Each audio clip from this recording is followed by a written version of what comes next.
Good morning, students. So, today we will move further. Last topic we have done shearing, and from now onward, we are going to take up fiber and fabrics. The fleece is combed to remove as far as possible the burrs. Tiny knots होते हैं, वो गिड्ढे गांठ बंधे हुए होते हैं. The fewer the burrs the better is the wool. जितना कम गांठ होगा उतना अच्छा वूल होगा.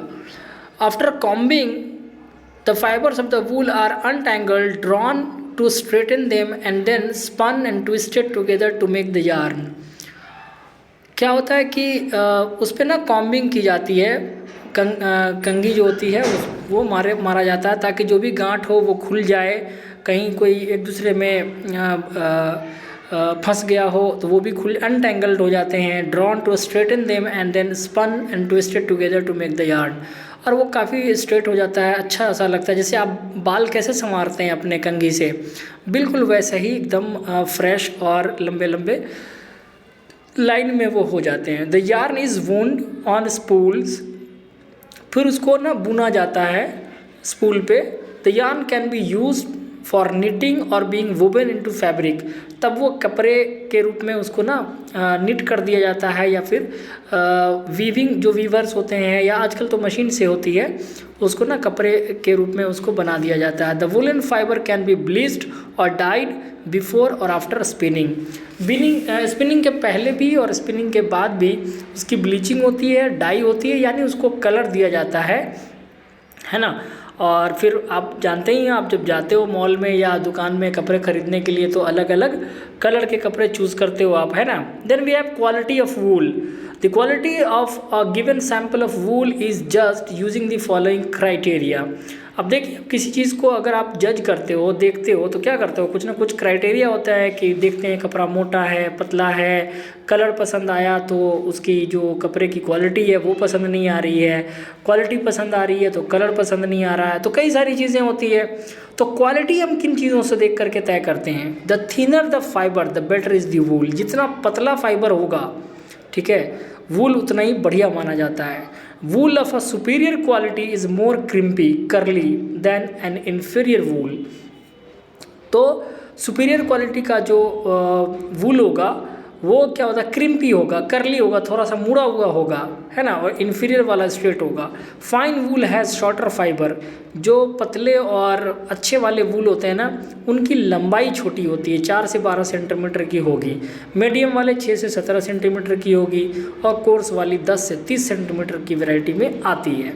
ठीक है. Now will see the physical properties of वूल. क्या फिजिकल प्रॉपर्टी है, यानी सामने से देखने में, छूने में कैसा है ना. इसके जो प्रॉपर्टी होती है, सबसे पहली चीज़ हम देखते हैं स्मूथनेस, कितना स्मूथ है ये, है ना. और उसके बाद wool fibre feel smooth to touch. जब टच करते हैं वो मुलायम और सॉफ्ट दिखता है, स्मूथनेस उसकी अच्छी होती है. दूसरा होता है टेंसाइल स्ट्रेंथ, यानी ये कितना ज़ोर लगाने पर ये टूटे नहीं, है ना. It has a very high tensile strength. Tensile strength किसको कहते हैं, आप फिजिक्स में पढ़ेंगे इसको. It can bear a great pull without breaking. यानी अगर आप इसको टान के खींचो तो ये टूटते नहीं हैं, है ना. ये बियर करते हैं ग्रेट पुल को, कितना भी खिंचाव आए ये टूटते नहीं हैं. It can increase in length up to 70% when pulled in water. पानी में इसको अगर आप तानते हैं, खींचते हैं, 70% ये अपने लेंथ में इंक्रीमेंट लाते हैं, लेकिन टूटते नहीं हैं. Kept stressed in boiling water for about half an hour, the fiber does not return to its original length. और आधे घंटे तक अगर आप इसको खींच के रख दो ना गर्म पानी में, तो फिर ये वैसे ही खींचा हुआ रह जाता है, फिर ये वापस अपने ओरिजिनल लेंथ पे नहीं आता है, उसी को परमानेंट मान लेता है वो. तीसरा एब्जॉर्प्शन ऑफ वाटर. ये पानी को बहुत कम एब्जॉर्ब करते हैं. Wool absorb more water than any other fibre. जो वुलन कपड़े होते हैं ना, वो ज़्यादा पानी एब्जॉर्ब करते हैं. आप देखें, कभी स्वेटर धोया आपने, पानी में डुबोने का तो भारी हो जाता है, क्योंकि उसके अंदर पानी एब्जॉर्ब हो जाता है ना. It absorbs up to 1/3 of its weight of the water. अपने वेट का 1/3 यानी 75% पानी उसमें वो एब्जॉर्ब कर लेता है. यानी वो अगर 1 kg का है तो वो 1.25 kg का हो जाएगा, है ना। उसके बाद chemical properties of wool. Wool has following chemical properties. पहला, action of heat is it starts changing colour at 100 degree Celsius but does not catch fire easily. ये अपना कलर तो चेंज करेगा हीट होने पर, लेकिन ये जल्दी आग नहीं पकड़ता। It also becomes yellowish when left in a hot humid atmosphere for a long time. काफ़ी समय के लिए अगर आप छोड़ दें इसको गर्म जगह पर या कभी ज़्यादा गर्मी हॉटनेस के इस पे लॉन्ग टाइम पे, तो इसका जो कलर है ना येलोइश, थोड़ा पीलापन आ जाता है इसके अंदर। So the wool on the body of a sheep living in hot humid region में बी येलोइश। तो ऐसा वूल जो गर्म जगह पर रहने वाले जानवर के शरीर से निकाला गया है तो उसकी कलर थोड़ी येलोइश होती है। Then we have action of acid and bases. It dissolves in acid and alkalis. Alkali base होती है जो कि वाटर सोल्यूबल होता है, पानी में घुलने वाले होते हैं। इट डिजॉल्व कर जाता है ये उसके अंदर। दूसरा, एक्शन ऑफ ब्लीचिंग एजेंट्स, जो ब्लीचिंग पाउडर वगैरह आप देखते हैं। Fibre can be bleached without loss of strength. इसकी ताकत में बिल्कुल कोई कमी नहीं आती, आप अच्छे से इसकी ब्लीचिंग कर सकते हैं, है ना। Then we have next topic, that is the last topic I think, differentiating silk and wool from artificial fibres. जो आर्टिफिशियल फाइबर्स हैं यानी मैन मेड फाइबर्स हैं, उनसे हम सिल्क को और वूल को कैसे अलग कर पाएंगे, कैसे डिफरेंशिएट कर पाएंगे कि भाई ये सिल्क है और ये वूल है। सिल्क जो है वो वाटर एब्जॉर्ब करता है बहुत कम, जबकि वूल जो है वो खूब एब्जॉर्ब करता है। ये मैं ऊपर मिस कर गया था, इसीलिए मैं सिल्क वाली बात बोल दिया था। खैर, it is interesting to differentiate silk and wool from artificial fibre. थोड़ा मुश्किल होता है, but collect sample of silken, woolen and artificial cloth and perform the following activity. Ensure that the silk and the wool are pure and not artificial.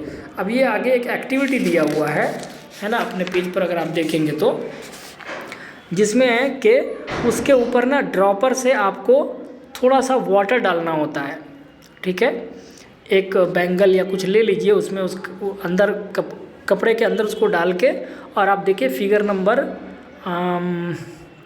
कितना है, 4.8 है, studying of absorption capacity of a fabric, ठीक है। और उस पर ना हल्का ड्रॉपर से ना वाटर डालिए, ठीक है। और जब आप पानी डालेंगे तो क्या देखते हैं, lustre. Look at the sample against light. Silk and artificial fibre are lustrous whereas wool is not. जो वूल होगा ना वो लस्ट्रस नहीं होगा, ठीक है। लस्ट्रस आप समझते हैं, चमक नहीं होगा उसके अंदर, लेकिन जो आर्टिफिशियल फाइबर होंगे, सिल्क होगा, उसके अंदर चमक होगी। वाटर एब्जॉर्प्शन कैपेसिटी भी आप देखेंगे तो यहाँ उल्टा होगा। सिल्क और जो आर्टिफिशियल फाइबर होते हैं उसके पास पानी का एब्जॉर्प्शन कम होता है, जबकि अगर वूल होगा, कॉटन होगा, तो उसके अंदर पानी ज़्यादा सोखेगा। बर्निंग के केस में वूल टाइम लेगा जलने में, जबकि क्या नाम है, जो आर्टिफिशियल फाइबर है वो इमीडिएटली बर्न कर जाएगा। सिल्क और वूल टाइम लेता है थोड़ा सा। तो यहाँ आपका चैप्टर कंप्लीट होता है।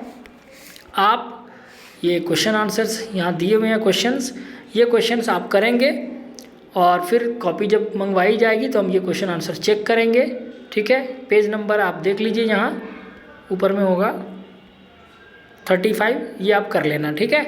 ओके, ठीक है, थैंक यू।